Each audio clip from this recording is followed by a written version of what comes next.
Mold changed my life. Because mold grows in houses that have condensation problems or water damage, it comes out and it turns into kryptonite. In 1 in 4 of us, it causes permanent inflammation like it did for me. That can only be reversed when you know the problem. In the rest of us, it causes oxidative DNA damage. So for me, it made me obese, it gave me autoimmune diseases, and it made me tired and angry all the time. I had arthritis when I was 14 years old in my knees. In fact, I didn't know it wasn't supposed to hurt when you walked because it always hurt when I walked.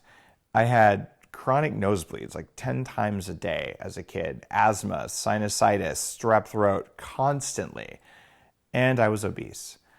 It sucked. I also had like behavioral issues. I couldn't pay attention. And this was not good. But as I've evolved and as I've learned to overcome all those things, they taught me an enormous amount about biochemistry. And they actually taught me to look at root causes and to correlate events. Like, how am I doing right now? And what does that have to do with what I did a half hour ago, an hour ago, a day ago, 2 days ago? And it turns out that every time your body hurts, it's your fault.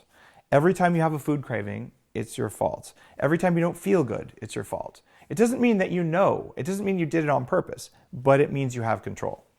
And I became really, really good at understanding all of these things that are seemingly unconnected, but are connected. In my case, one of the big triggers was that I lived in a basement that had water damage.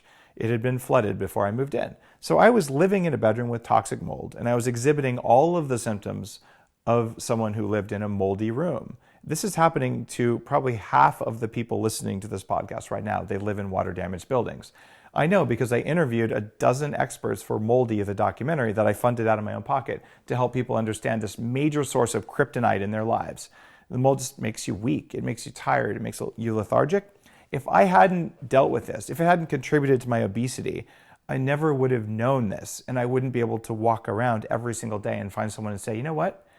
If you look at the room you're in and you look at what mold's doing to you, you have control of this. And then they call me back 2 weeks later and they're like, my life just changed. So I'm profoundly grateful to have learned that lesson, even though it kind of was painful to learn it.